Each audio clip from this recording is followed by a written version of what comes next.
Bismillahirrahmanirrahim. Assalamualaikum warahmatullahi wabarakatuh. Billahi masyaallah la yasudru khairan illallah. Billahi masyaallah la yusriku su'a illallah. Billahi masyaallah ma kana min ni'matin fa minallah. Billahi masyaallah la hawla wa la quwwata illa billahil azim. Allahumma shalli ala sayyidina Muhammad al-fatih lima ughliqa wal khatim lima sabaqa nasiril haqqi bil haqq wal hadi ila siratikal mustaqim wa ala alihi haqqa qadrihi wa miqdarihi amma ba'd. Al-mukarramun, para alim, para ulama, wabil khusus guru kita, guru kami Kiai Haji Raden Ahmad Adam Ibrahimi, pengasuh pondok pesantren Al Dasar Koridor. Semoga beliau senantiasa dijaga oleh Allah Subhanahu wa taala, senantiasa diberikan kesehatan panjang umur sehingga terus bisa istiqomah untuk menjumpai, menyapa para umat Nabi Muhammad SAW. Yang kami hormati Sohibul Bait Bapak Rosyidi, yang kami hormati tokoh agama, tokoh masyarakat, yang kami hormati para jamaah Bapak Ibu sekalian. Alhamdulillah pada pagi menjelang siang ini kita berkumpul dalam rangka zikir Rabiul Haddad dan tausiah yang akan disampaikan oleh Kiai Haji Raden Ahmad Ibrahimi. Namun sebelum itu menyampaikan utamanya kepada beliau Kiai Haji Raden Ahmad Ibrahimi atas nama tuan rumah, mohon maaf apabila ada hal yang kurang berkenan. Kemudian kepada jamaah kami juga mohon maaf. Yang pertama, selama beliau sama tidak berapa kali beliau berkuasa, jadi mohon maaf kepada tuan rumah dan yang sebagainya tanpa mengurangi rasa hormat karena beliau memang berkuasa. Dan kita doakan mudah-mudahan beliau selalu sehat, amin amin ya rabbal alamin. Yang kedua, mohon maaf karena ibunya Haji Nur Syariah Adian tidak bisa menemani di tempat ini. Insya Allah nanti akan berjumpa di Masjid Al-A'la Gianyar. Kemudian Kiai, terakhir, majlis ini adalah majlis Rabiul Haddad yang diberi nama Majlis Nurul Yakin. Insya Allah namanya dari Kiai dan berbasis masyarakat. Ini insya Allah hadatnya hadat keluarga yang diselenggarakan setiap malam Kamis seminggu sekali. Mudah-mudahan bisa istiqomah dan sesuai apa yang disampaikan oleh beliau Kiai Zaid, siapapun yang berzikir di luar pondok, yang istiqomah Rabiul Haddad dan sebagainya, maka zikirnya akan terkirim ke pondok pesantren Al Dasar Koridor. Maka dengan demikian kepada kehormat Kiai Haji Raden Ahmad Ibrahimi untuk memberikan sedikit tausiah dan ditutup dengan doa karena beliau insya Allah jam 10 sudah menuju Masjid Al-A'la. Kepada beliau waktu dan tempat dan waktunya.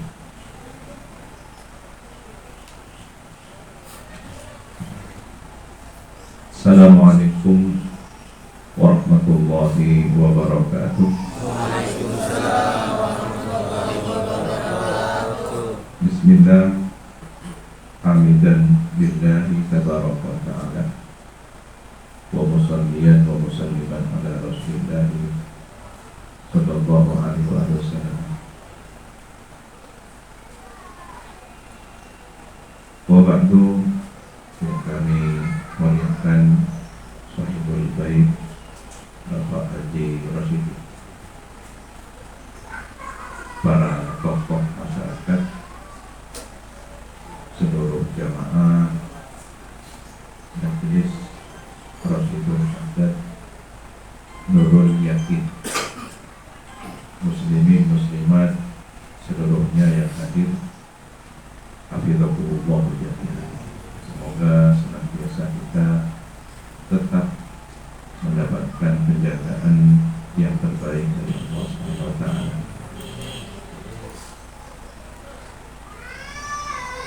Teringat salah satu min asyratis sa'ah, tanda-tanda menjelang hari kiamat. Ada alamatus sughra, ada alamatul kubra. Tanda-tanda kiamat yang kecil, ada tanda-tanda kiamat yang besar. Di antara tanda kiamat yang besar itu adalah kemunculan fitnatu Masihid Dajjal. Fitnahnya Dajjal. Kenapa saya berbicara tentang fenomena tanda-tanda hari kiamat? Karena ini berhubungan dengan rutin. Sebenarnya zikir apa saja, termasuk zikir rotibul hajat. Ini yang menjadi benteng perisai umat Islam menghadapi fitnah. Dikatakan dalam satu hadis bahwa kemunculan Dajjal ini hampir tidak bisa dibendung di seluruh penjuru dunia. Illa man yasha Allah, kecuali orang yang Allah kehendaki lahul hidayah bersama, diberi petunjuk hidayah dan selamat. Di antara tanda-tanda yang selamat dari fitnah Masih Dajjal, saking mencekamnya ketika itu, kaum muslimin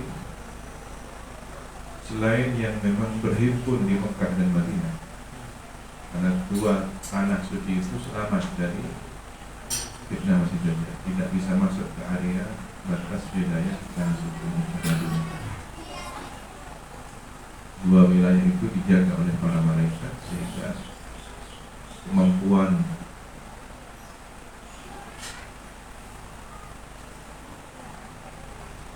kuatan Dajjal itu terlemahkan di dua wilayah tersebut.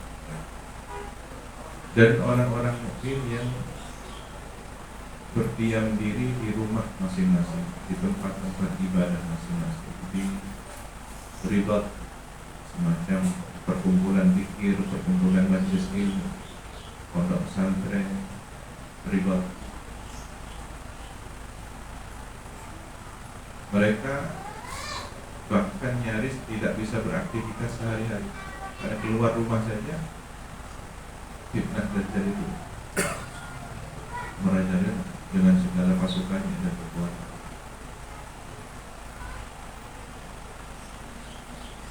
Lalu bagaimana mereka bisa memenuhi kebutuhan sehari-hari makan tadi, ketika bahan makan dan bahan minuman telah habis selama beberapa waktu sampai selesainya fitnah Dajjal ini? Kaum muslimin bertahan di rumah masing-masing dengan berzikir pada Allah, bertasbih, berzikir, bertahmid, dan bacaan zikir itulah tasbih mereka yang mengenyangkan, bahkan secara fisik, seperti gizi, vitamin yang dibutuhkan oleh tubuh kita. Jadi saya membayangkan waktu itu orang-orang banyak berpasrah diri pada Allah. Yang terpilih selamat dari fitnah Dajjal itu adalah orang yang jiwa-jiwanya terdidik untuk senantiasa tawakal pada Allah. Dan wujud tawakalnya itu berdiam diri di rumah, berzikir, tidak bisa beraktivitas keluar. Bayangkan kemarin 3 tahun pandemi, distance, aktivitas terbatas, mencekamnya bagaimana?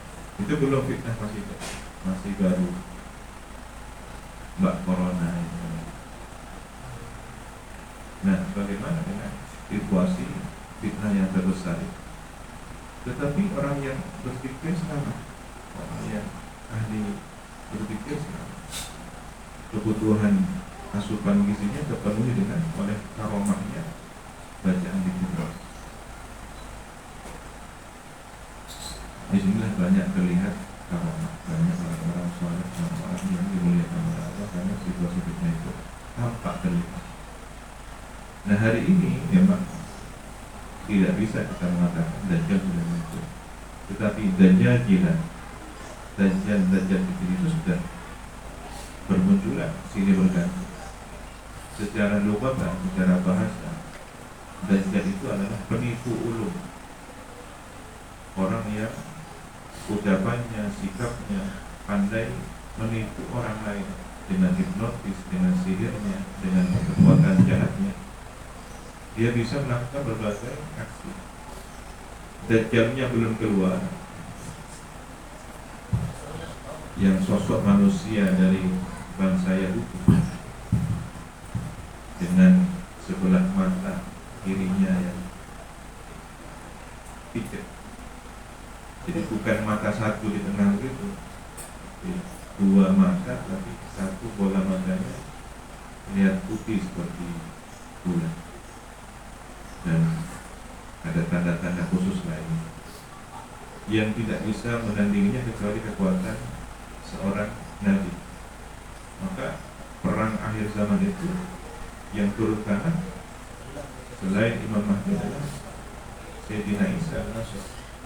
Maka dua al-Masih yang satu kekuatan jahat, yang satu kekuatan baik, beradu kekuatan, maka dimenangkan oleh kekuatan baik. Tapi Dajjal hari ini bergentayangan dalam bentuk media sosial, bergentayangan dalam bentuk pelaku kejahatan yang tersebar di berbagai tempat. Bahkan mungkin bisa kita katakan dalam instansi. Dajjalnya berbentuk instansi. Apa namanya sekarang? Pinjol. Pinjaman online itu. Anda butuh duit, cukup pekan sekian. Tahu-tahu setelah terikat dengan hutang piutang, kita tidak bisa lepas. Alhamdulillah, diancam, diburu. Dan bagaimanapun situasinya, Dajjal itu bisa berbentuk ragam, bisa berbentuk makanan, tetapi di situ ada unsur tipu daya, misalkan produk-produk yang hari ini tidak jelas kehalalannya, makanan yang beracun untuk anak-anak kita, untuk kita konsumsi setelah sekian kali berguna. Berapa banyak korban anak-anak kita yang termasuk viral beberapa waktu lalu dari Korea, dari mana, dari produk-produk yang ternyata banyak tidak menyehatkan tubuh kita.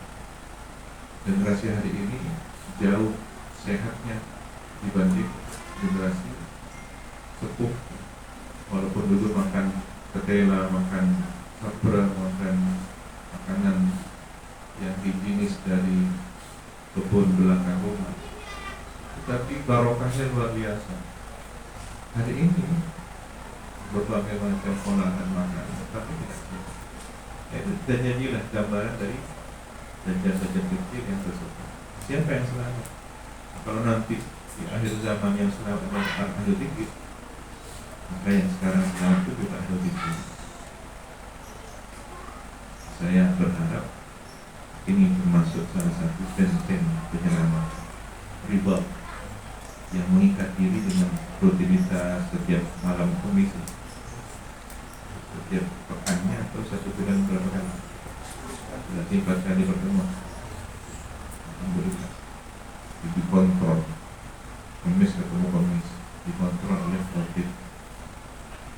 Andai pun jadi kebocoran, na'udzubillah, akidah, kemudian terserang oleh penyakit ain, penyakit macam-macam, semua penyakit akan terkontrol satu pekan sekali, dibersihkan. Mesin kendaraan kalau 4 kali kontrol sehat itu bagus. Bagaimana dengan mesin rohani bernama ruh manusia yang kadang-kadang tercemar oleh makanan kita sendiri, tercemar oleh apa dan semacamnya. Maka fungsi dari majelis zikir apapun jenisnya, saya tidak kemudian fanatik harus seperti benar, tidak, tetapi karena memang sangat riwayat roti berhadat itu bersambung pada guru-guru kami, pada orang tua kami, para masyayikh salafus, wasiat dari Syekhona Khalifah. Dan itulah yang kemudian dirasakan oleh pesantren Hanafi Sukojo hingga hari ini dijaga oleh Allah besar barokahnya. Di antaranya adalah Rotibul Hadat. Ada Istighosah Al-Munfarijah, Istagfi Asma'i Tawfariji, ada Arhamar Rahimin, ada Burda semua punya peran penting dalam menjaga salafiyah solidaritas dan pondok-pondok lain. Karena di pondok-pondok lain pun itu dilakukan di Zogir, di Langita, di Boya Pulau. Dari mana? Rata-rata sumbernya dari pendahulu kita salafus saleh, dari pesantren Demak, dari siapa dari mana? Dari guru-gurunya, dari Termas, Syekh Mahfud At-Termasi, dari guru-gurunya, dari Syekh Saleh Darat, dari para ulama di Hijaz di Mekah. Maka masyrab minuman rohani ini bernama Majlis Zikir terwariskan dari generasi ke generasi. Mudah-mudahan kita termasuk menjadi generasi khalaf, generasi yang kemudian yang baik. Khairu khalafin li khairi salafin. Generasi baru, generasi mendatang ini yang baik, penerus generasi pendahulu yang baik. Andai pun kita merasakan kebaikan hari ini, tidak bisa dibandingkan dengan kebaikan pendahulu kita, karena yang merintis beliau-beliau. Hari ini kita mendapatkan limpahan aliran keberkahan, tapi sumbernya para pendahulu kita. Nah, hulu ke hilir ini harus tersambung dengan baik. Kalau di tengah-tengah ada yang buat keruh, maka yang hilir nanti keruh. Nah, ini yang harus dibersihkan sambungannya. Makanya penting riwayat ijazah itu dari siapa. Kalau kemudian ini ada ijazah atau berkata, maka untuk menguatkan kembali sambungan silsilah itu dari siapa, dari siapa.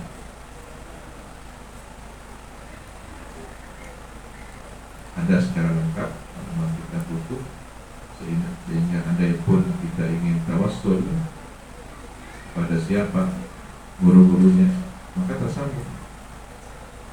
Sanad saya itu sama dengan sanadnya Gus Salahuddin atau Kiai Salahuddin Mursyid, yang beberapa waktu beliau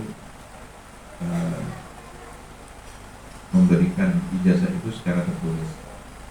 Di media sosial juga sudah tersebar sambungan silsilah sanad Ratibul Haddad dari guru ke guru sampai kemudian pada Sohibul Ratib dan Imam Haddad. Maka apakah persiapan di sini dan nanti bisa ditelusuri di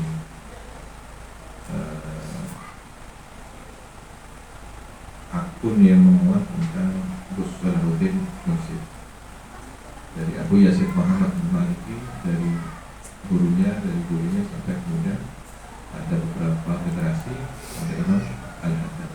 Kalau kita baca nama-nama tersebut, maka mata rantai rohani ini kuat. Hari ini kan kita mungkin masih blank, lompatan dari satu guru langsung lompat di mana. Kita kan mungkin baru tahu, oh ini guru saya langsung dari Syekh Asnad, langsung dari Syekh Muhammad Maliki. Dari siapa gurunya tidak kenal kita tidak. Di atas beliau, di atasnya lagi sudah tidak kenal, namanya tidak kenal, langsung pada Imam Al-Haddad. Ini baik tapi kurang. Yang lebih baik adalah diperinci. Karena itu mungkin perlu disebarkan ya, ranking perlu ada di fotokopi sehingga ada penguatan pikir seperti berkata kita ke depan. Andai pun mau dibacakan Fatihah tawassul itu lebih tajam ya, seperti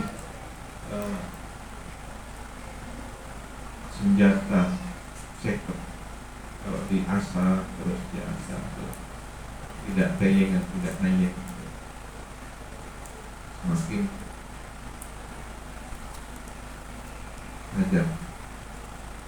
Nah ini memberikan hadiah tawassul pada silsilah para masyayikh yang memiliki hubungan keilmuan, wirid, zikir sampai pada Rasulullah, itu semakin terasa saja. Contoh kitab Syawarikul Anwar, di sini ada amalannya Imam An-Nawawi, ada amalannya Imam Asy-Syadzili, ada amalannya Imam Ibnu Masyisiyah. ada amalannya Syekh Qadir Jilani, ada amalannya Syekh Ahmad bin Musa bin Udain, dan berbagai amalan lainnya.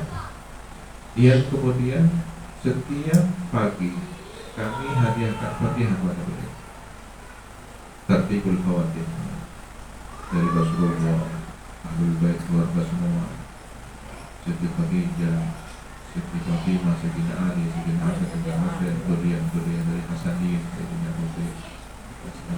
Husainiyin, seluruhnya. Kemudian Sadat bin Al-Azhari di Maroko kita hadiahkan terus sampai kepada guru-guru kita, para kiai-kiai kita, orang tua kami, disebutkan silsilahnya sampai 7 nasab. Dan itu saja menjadikan bisa menelusuri siapa ayah, kakek, buyut, ayahnya buyut, kakeknya buyut, buyutnya buyut, sampai kemudian 7 ke atas. Itu rasakan sendiri berkahnya sampai 7 turun tiap hari Fatihah. Kalau kita kemudian rutin kepada leluhur kita, beliau kan ingat apa dengan waktu apa benar deh penyebutannya, karena hadiahnya nyampe pada beliau, terus dilihat, oh ini cucu saya, ya Allah, cucu saya bukannya ingat nama saya, terus didoakan. Nah, ketika mendapat doa khusus dari orang tua kita, leluhur kita, bahkan setiap sanad itu 7 tingkat misalkan, bayangkan 7 tingkat itu mengaliri doa-doa pada kita semua. Kita sebut misalkan contoh, ini sekedar contoh pribadi. Saya tawasul kepada Abah Umi, Bina Abina, Taufik Munawar misalkan, Hajjah Zainnya Ashad, Munawar bin Bukham, Ashad bin Samsul Alifi. Kemudian ketemunya di Yeruha, Munawar bin Bukham, Ashad bin Bukham. Terus ke atas, ke Ihsan Subrahnya, ke Khomsi Judan, ke Ahmad Musyafaq, ke Azhar Sidoin Kulangan Kegandar, Ahmad Akram, ke Muhammad Azhari, ke Mujahid Pangeran Musyarif Mufti Ausbaya, Raden Abdurrahman Paneban Khoti, Raden Ja'far Soti Sunan Kudus, terus ke atas misalkan. Maka doa-doa kita mengalir kepada kita semua. Setiap nasab itu nyambung pada kita semua. Jalur putri kita doakan, jalur putri kita, jadi ibu misalkan, sampai pada para leluhurnya. Begitu seterusnya. Nah, pentingnya sanad guru juga gitu. Kenapa dari riwayat hadis silsilah binasa? Karena keilmuan hadisnya itu makin nyambung. Misal satu hadis, Sallu kama ra'aitumuni usolli, sholatlah kalian sebagaimana kalian sholat meniruku. Ini Nabi sabda kepada sahabat, ada sekitar belasan sahabat. Sahabat menyampaikan sabda kepada muridnya, kata tabi'in menyampaikan kepada tabi'in, terus sampai sekarang sudah abad 15. Abad 15, kalau satu abad ada 2 orang, rata-rata manusia umurnya 60 tahun. Satu abad 100 tahun. 100 tahun membutuhkan 2 orang kan gitu. Hampir rata-rata umurnya 50 tahun. Berarti kalau 15 abad ada 30 orang. 15 kali 2 100 tahun butuh 2 orang. Berarti 15 kali 2 30 generasi ke bawah. 30 generasi ke bawah sampai ketika hari ini. Seakan-akan kita itu sholat berjamaah di belakangnya Rasulullah. Ada 30 saf ke belakang. Saf yang pertama safnya para sahabat, karena langsung ketemu Rasulullah, melihat langsung Rasulullah. Saf yang kedua tidak melihat langsung Rasulullah, tapi dekat, masanya dekat, para tabi'in. Kemudian generasi yang ketiga tambah jauh lagi dari imam, tabi'in 30 saf belakang, kita paling belakang. Imam sujud, imam rukuk, makmum di saf pertama rukuk, makmum di saf kedua rukuk, 3 rukuk, 4 30. Kita ikut rukuknya, yang di belakang yang ke-30, kita yang ke-31. Gerakan kita mengikuti rukuknya shaf yang ke-30, mengikuti rukuknya shaf yang ke-29, 28, terus sampai pada shaf pertama mengikuti gerakan rukuknya imam. Nah, kalau Rasulullah mengajari sholat, takbirnya Rasulullah, maka kita takbirnya Rasulullah dari 30 generasi itu. Seandainya ini tembus ke ruang dimensi waktu, terlihat seperti itu, seperti jamaah sholat yang berbeda kurun waktu. Begitulah gambaran yang mungkin memudahkan kita pentingnya sambungan. Jadi kalau kita selalu dengar sambungan rasakan, sambungan atapu asapu baru-baru, begitu maksudnya. Nah, ini ada orang yang ingin merusak, ada orang yang ingin merusak. Sudahlah belajar kepada hadis dan Quran. Dari mana? Langsung buka Quran begitu. Di alif dan itu di guru. Alif tak ada gurunya kita. Bisa baca Quran fasih, tajwid, mafalil huruf, ada guru. Kok tiba-tiba suruh kembali pada Quran hadis tanpa guru itu gimana? Logika keilmuannya bagaimana? 2 hari ini kita sering diulang-ulang. Marilah kita tuh kembali pada Quran hadis. Memahami Quran itu, memahami hadis itu, tahu maknanya lewat siapa? Kan lewat guru. Gurunya dari siapa?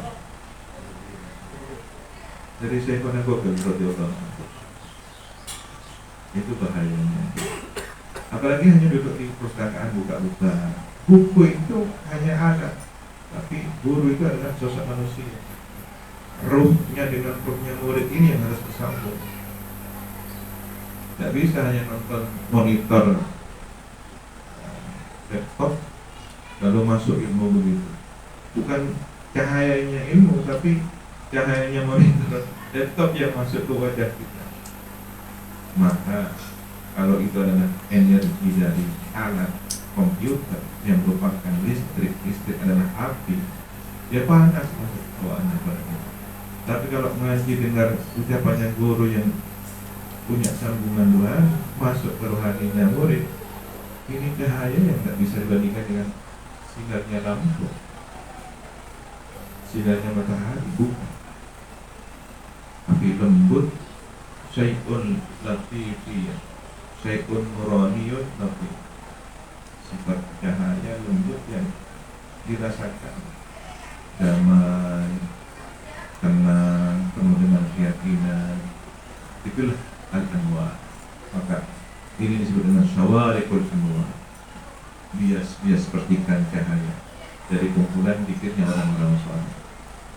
Nah, kita dapat bagian yang rotibul. Nah, kenapa saya ceritakan begini? Agar juga tidak sok-sokan. Anda baru satu bagian dari wiridnya orang sealam dunia. Belum mencicipi wiridnya Imam Asy'ari, belum mencicipi wiridnya Imam At-Tijani, belum mencicipi wiridnya para imam sufi.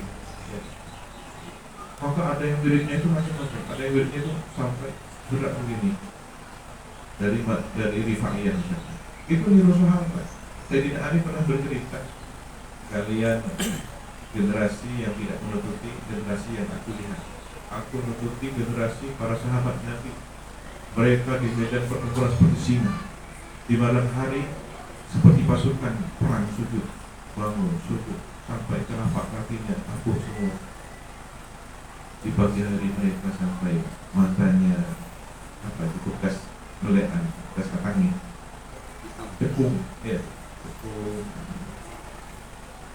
Tapi ibadahnya malam hari, pasukan malam bermunajat kepada Allah. Siangnya bagaikan singa di dunia pertempuran, berzikir seperti pertumbuhan di hembus angin. Coba lihat pohon yang betul jenis bambu misalnya, diterpa angin, tangguh, kamu bisa mengikuti arah. Begitulah angin itu suasana ruhani, suasana zikir. Allah, Allah, Allah, Allahu hayyun, Allah hayy, Allah hayy, Allah hayy. Begitu sampai melompat-lompat. ini kan dosa. Memang ada teman saya itu yang masih pura-pura belajar sok mahasiswa, tidak menjawab belajar.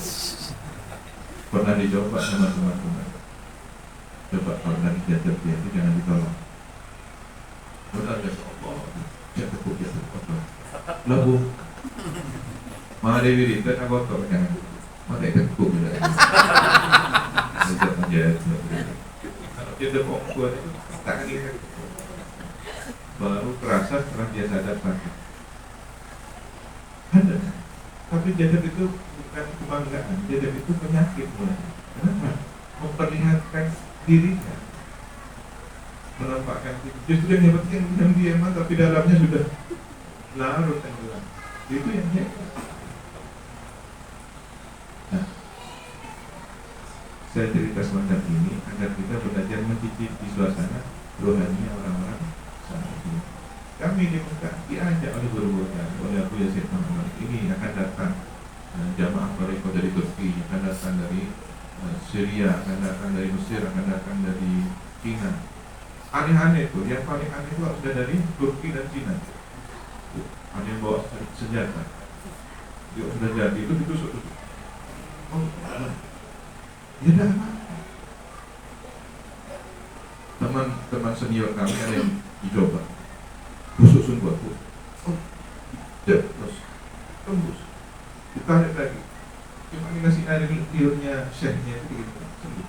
Tidak ada luka sama sekali. Dia enggak masuk. Tidak mati. Roba. Dan ternyata kehusuan itulah yang kemudian menjadi ma'unah dan karomah yang diberikan. Tapi itu bukan kesukaan guru kami tidak suka yang itu. Justru yang diajarkan sehari-hari yang ngaji, wiridan model roti berhadat gitu. Itu yang disukai oleh guru kami. Yang model-model begitu, model awal-awal itu tidak begitu suka. Nah, tapi beliau menerima, beliau mengajarkan, beliau hidup pada suruh. Kenapa? Karena yang begitu itu potensi riaknya semakin besar. Yang terlalu hampir gerakan dilihat pada kami. Sementara para sahabat yang diriwayatkan oleh Sayyidina Ali, mereka orang yang sudah tahu, orang-orang yang masuk Islam. Maka hitungan perjuangan Nabi yang berdakwah 23 tahun bisa mengubah masyarakat jahiliyah menjadi Islamiyah separuh Jazirah Arabia, dilanjutkan oleh Sayyidina Abu Bakar, Sayyidina Umar, Sayyidina Utsman, Sayyidina Ali, seluruh Jazirah Arabia sampai Persia, sampai Eropa, Afrika. Itu karena kekuatan murid-muridnya Kanjeng Nabi ya. Dari mana sumbernya? Dari Kanjeng Nabi. Dapatkan ibu di paling akhir, dapatkan dianya. Oh dari kali. Makanya lambat. Tak ada terang. Lambat. Dia tak tahu kan. Mudah-mudahan ini tambah energinya tambah kuat. Kalau bisa. Selain riyadhah ini, selain riyadhah zikir ini, dari makanan yang halal, manusia, maka kejadian yang halal. Kenapa kalau masrabu haram, mat'amu wa ghudhiya biharam, wa malbasuhu, pakaiannya haram, fa'anna yustajabu, bagaimana bisa mustajab? Tapi haram, ada yang halal, tidak tembus. Itu oleh rasona, mungkin dinilai oleh Allah secara umum rahmat, tapi ketajamannya keburu tidak sama. Tembusnya keburu butuh tahap. Umum nak jadi dambuk, itu tak usah mirip. Ya sudah kalah di situ. Di situlah kekalahannya. Paham? Justru di situ kalah. Coba bersihkan, kita terus rutinkan, kikis kotoran-kotoran diri kita ini. Belajar puasa, Senin Kamis, belajar puasa Ayyamul Bid, terutama Ayyamul Bid. Kita tidak mampu puasa tahun, tidak mampu. Karena ada sahabat tanya, ya Rasulullah, saya ingin puasa sepanjang tahun, saya mau puasa terus. Tidak boleh, puasa. Rasulullah tidak suka. Kasihan fisiknya. Ya kalau begitu kamu pilih mungkin 3 hari tidak puasa, 1 hari puasa. Enak ya. Kalau ada yang buka makan biasa, yang ada yang puasa. 3 hari lagi makan biasa, sehari berikutnya puasa. Kalau kemudian ingin nambah lagi ya Pak, nambah lagi 2 hari. 2 hari berbuka, tidak berpuasa, sehari puasa. Kalau ingin nambah lagi ya Rasulullah, puasa tahun, masuk ke yang terbaik. Sudah sampai di situ sudah Rasulullah merekomendasikan puasa tahun, sehari puasa, sehari tidak berpuasa. Kita amalkan sama sahabat ini. Setelah sepuh, berdekatan, kok makna berkeinginan, berluang hati, mudah membuat tak nada, kan kok bisa itu. Tapi kalau sahabat ini semangat, saya akan puasa tahun yang sudah. Setelah dijalani, hampir tak semua. Nah, andaikan diberitakan, bisa, tapi karena sudah merasa berjanji dengan Rasulullah, terus dipegang kuat. Begitu sahabatnya. Kalau kita kadang-kadang janji kepada guru, pada kiai, aku sudah tinggalin kan, tak ada sekarang ini. Bos. Tapi sahabat, walaupun itu sunnah, dipegang sampai saya akan puasa jauh sepanjang hidup saya. Tak kuat kamu nanti. Sudah ditawari 2 hari sekali, ini ditawari 3 hari sekali, milih yang puasa jauh. Akhirnya beban sudah cukup. Nah, artinya apa?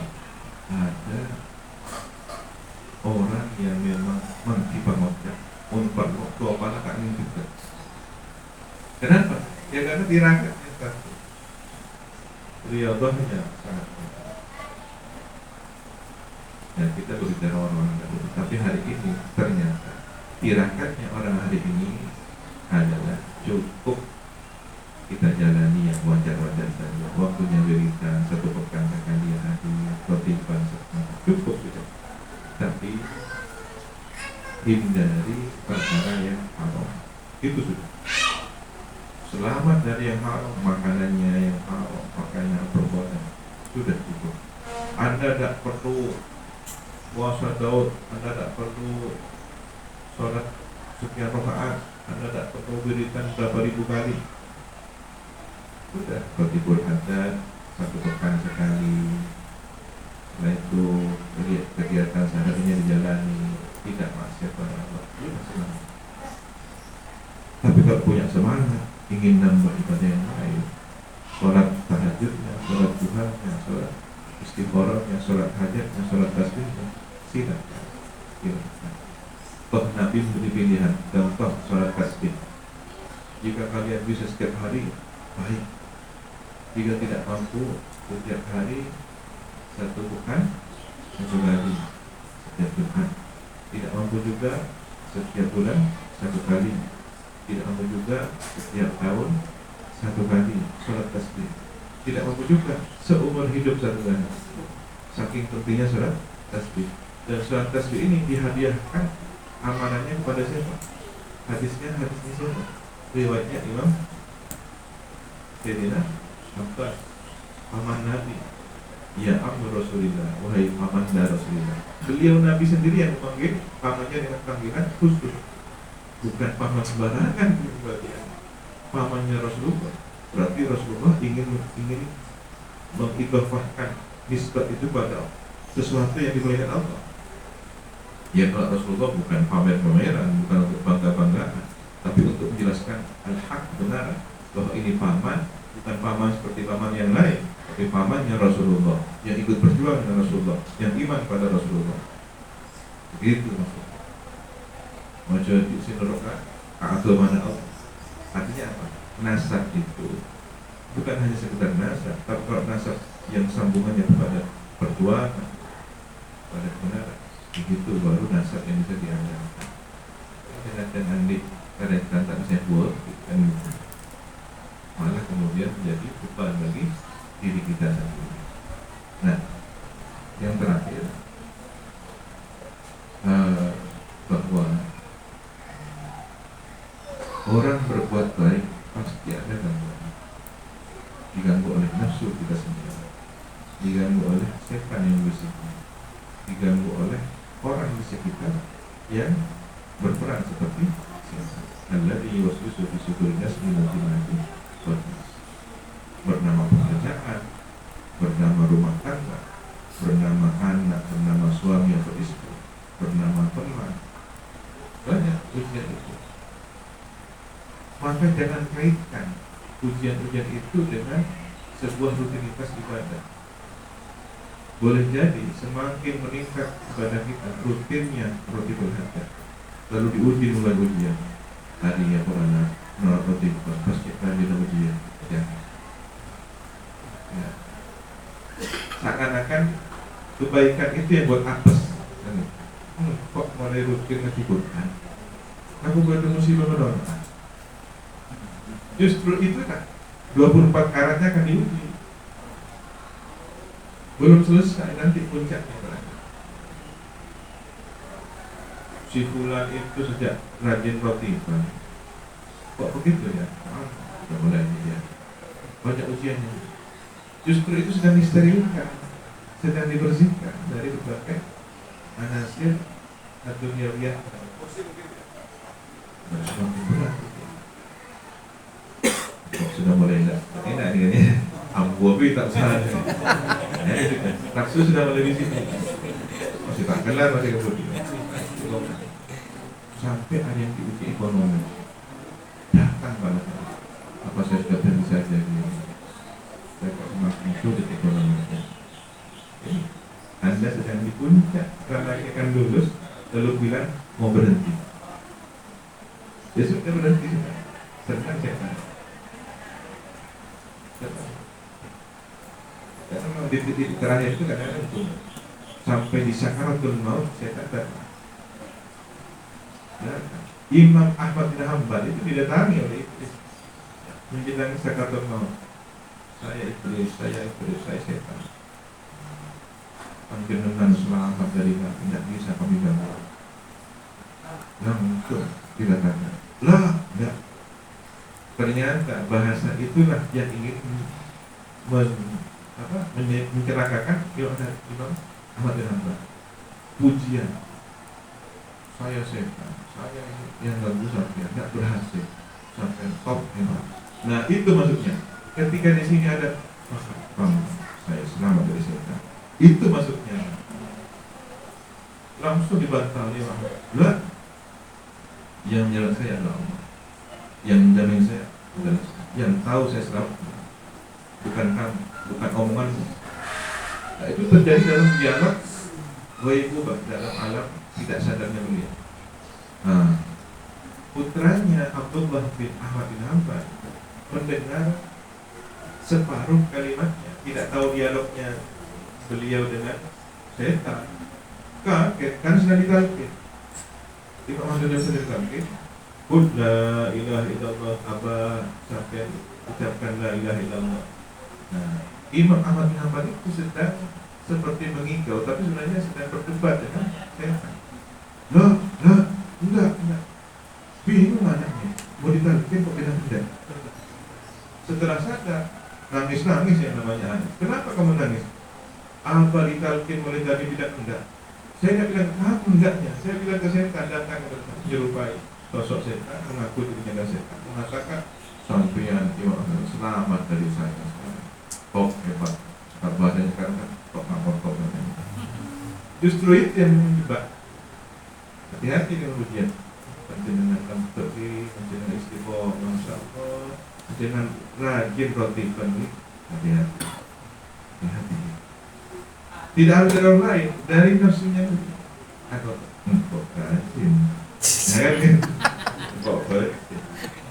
Sudah mulai nanti, mulai ke yang lain. Aduh, ampun. Mungkin dari teman-temannya. Itu Ustaz.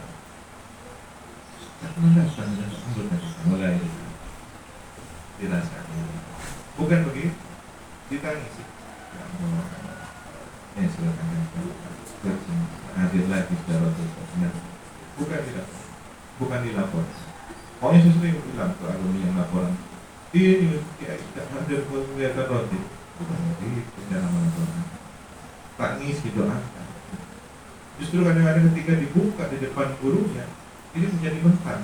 Ya sekalian ketahuan tidak rajin, Biar sekali saya tampakkan bahwa saya tidak sabar, moken. Mudah-mudahan kita kuat, istiqomah, semua kembali pada la haula wala quwwata illa billahil billah. aliyil azim. Maka sering-sering berdoa, Allahumma inni ala dzikrika wa syukrika wa husni ibadatika. Berikanlah ma'unah pertolongan padaku ala dzikrika, untuk tetap berzikir dengan benar. Ala dzikrika wa syukrika, tetap bersyukur padamu. Wa husni ibadatika, beribadah yang baik padamu. Jadi zikir kita, syukur kita, ibadah baik kita ma'unah dari Allah, bukan kita. Katakan itu. Engkau berjen, engkau istiqomah, benih hidayah dari Allah. Alhamdulillah. Semoga ini bermanfaat dan barokah. Sallallahu alaihi wasallam. Allah maktadana ketuhan lagi. Allah maktadana. Amin, amin. Amin, amin, amin, amin. Amin, amin, amin. وبسيدنا محمد صلى الله عليه وسلم نبيا ورسولا ربنا هب لنا من الصالحين ربنا هب لنا من ازواجنا وذرياتنا قرة اعين واجعلنا للمتقين اماما ربنا آتنا في الدنيا حسنة وفي الآخرة حسنة وقنا عذاب النار بحق سبحان ربك رب العزة عما يصفون وسلام على المرسلين والحمد لله رب العالمين. العفو منكم. Wassalamualaikum warahmatullahi wabarakatuh. Waalaikumsalam warahmatullahi wabarakatuh.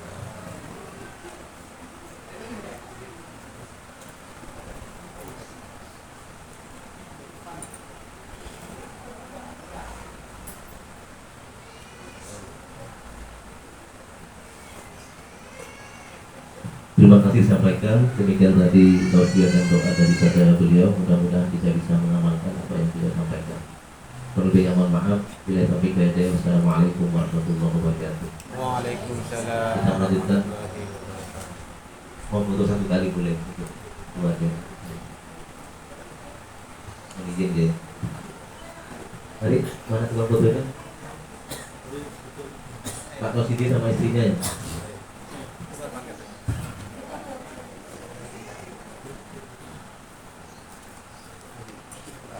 Munarman. Munarman. Munarman.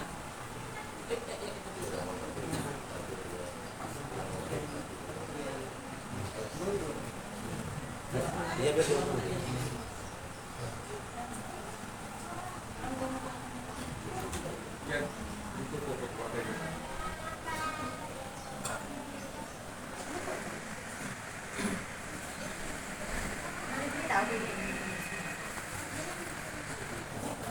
Ibu Armando. Ayo. Iya, itu dipanggil.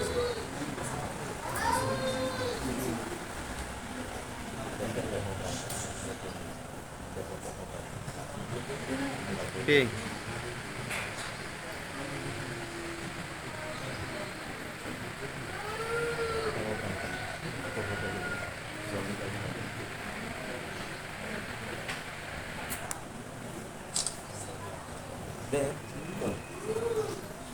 Dulu yang ditugaskan wali ke sini masih keluarga dengan kerja.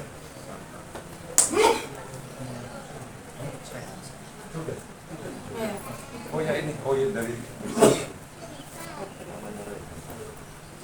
Anu king kok. Betul. Sama aja. Ada jadi pencet ada di atas.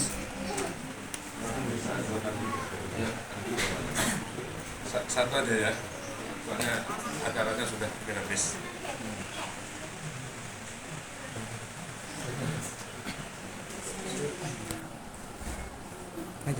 Assalamualaikum. Waalaikumsalam. Cok. Oh iya salah. Oke, Bapak. Bapak mangkat. Iya bagus, itu salaman itu. Di sini juga ada. Iya, Bapak.